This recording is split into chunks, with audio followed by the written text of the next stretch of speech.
Ever feel like your brain's stuck on overdrive? Like you're drowning in a sea of to-do lists and notifications, deadlines, all that. You're definitely not alone. Yeah, finding the off switch can feel impossible. It really can.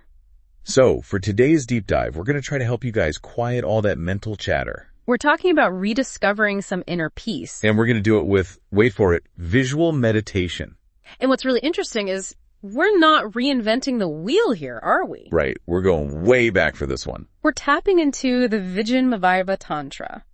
Okay, for those of us who aren't ancient wisdom aficionados, what exactly is the Vigyan Bhairava Tantra? So it's this ancient text that's been guiding seekers towards enlightenment for centuries. Okay, centuries. Yeah, centuries. That's like seriously old school.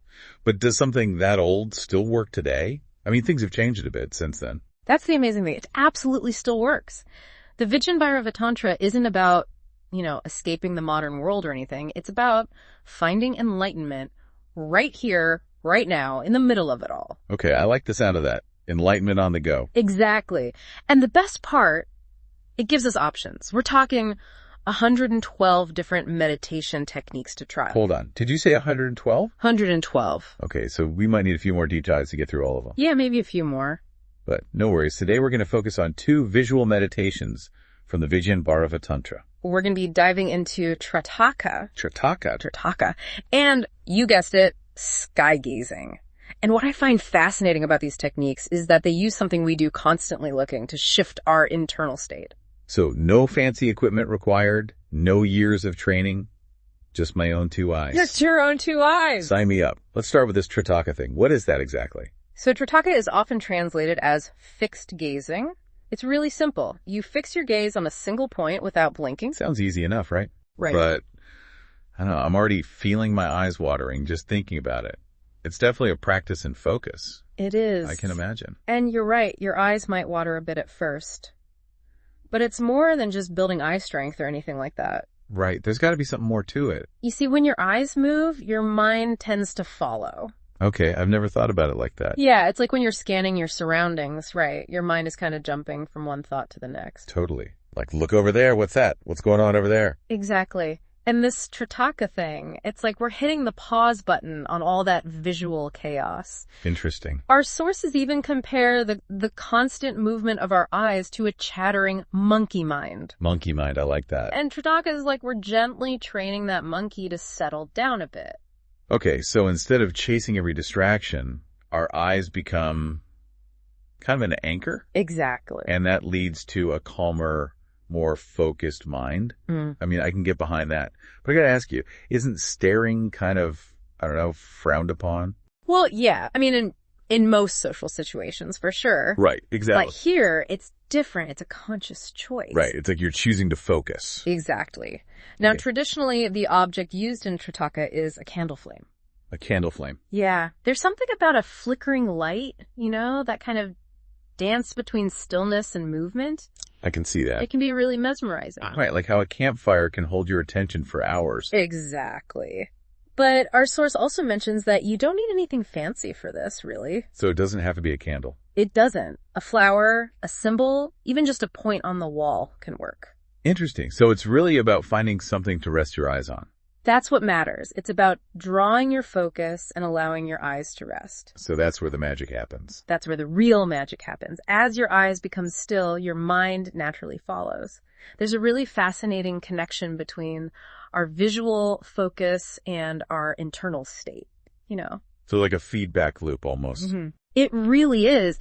And get this, modern science has even shown that Trataka can actually calm the amygdala. The amygdala. Remind me what that is again. It's that part of our brain that's associated with fear and anxiety. Oh, right. So we're talking ancient wisdom meets modern science. I am sold. But how do you actually do it? I mean, do you just stare until your eyes are begging for mercy? You can set a timer for a minute or two to start. Find a comfortable seated position, place your object of focus at eye level, and just gently gaze at it without blinking for as long as you can. So no, crazy staring contests. No staring contests. And you'll probably find yourself blinking or looking away at first. That's totally normal. Right, it's probably going to take some practice to work up to it. It's all about gently guiding your attention back to the object. So it's not about forcing your mind to go blank. Right. It's more about just noticing when it wanders off and kind of redirecting it. Exactly. It's like training a muscle, The more you practice, the stronger that focus becomes. Right. And like any muscle, if you don't use it, you lose it. Exactly. And with consistent practice, you'll find that ability to focus, that ability to resist distractions, it starts to spill over into other areas of your life as well. So it's not just about, staring at a candle. No, not at all. Imagine being able to approach, say, a work deadline or that never-ending to-do list with the same calm focus that you cultivate during Trataka. Okay, now that would be a game changer. Right. All right, so Trataka is all about finding stillness through focused gazing. That's a great way to put it. But our source also talks about sky gazing. It does. Which sounds like a totally different experience. It is. And it's one of my personal favorites. Oh, really? Yeah. So if Trataka is about focused attention, then sky gazing is more about surrendering to something larger than ourselves. And luckily, we've all got a front row seat to that show every day, right? That's right, we do. And that's what I love about the Vigyan Bhairava Tantra, It recognizes that there are so many different paths to inner peace. So it's not one size fits all. It really isn't.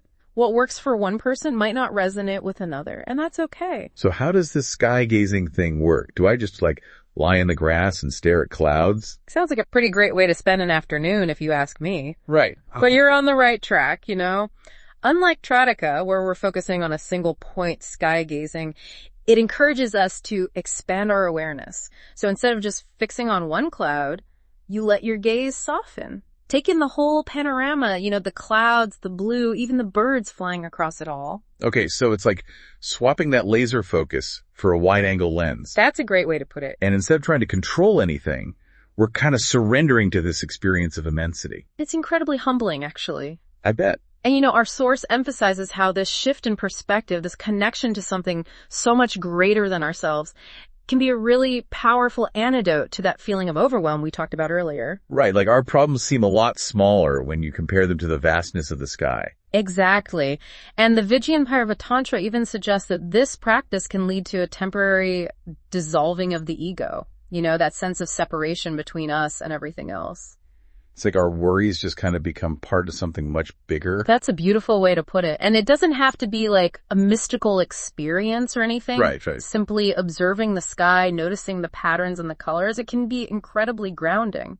It brings us back to the present moment. It's like hitting the reset button on our perception. I like that. And just like Trataka, we can access this anytime. Anywhere. Right. It's not like you need any special equipment to look up at the sky. Exactly. Right. Waiting for the bus, look up, feeling overwhelmed at work, find a window, take a few moments, just be present with it. I love that. It's a beautiful practice and so readily available. It really is. And the Vigyan Bhairava Tantra, it gives us these really practical tools to reconnect with ourselves, to reconnect with the world around us. It's pretty amazing, actually. Two seemingly simple techniques, both using our sense of sight, and they can offer these profound pathways to inner stillness and a sense of, expanded awareness. And it really shows you there's so many different ways to tap into that, Absolutely.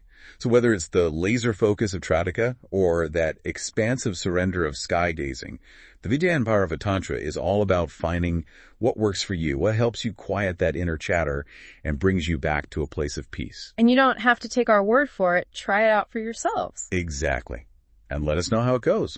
Did you try Trataka with a candle flame, a flower, maybe even that scuff on the wall that's been bugging you? Did you get lost in the vastness of the sky? What did you discover? Until next time, we'll catch you on another deep dive.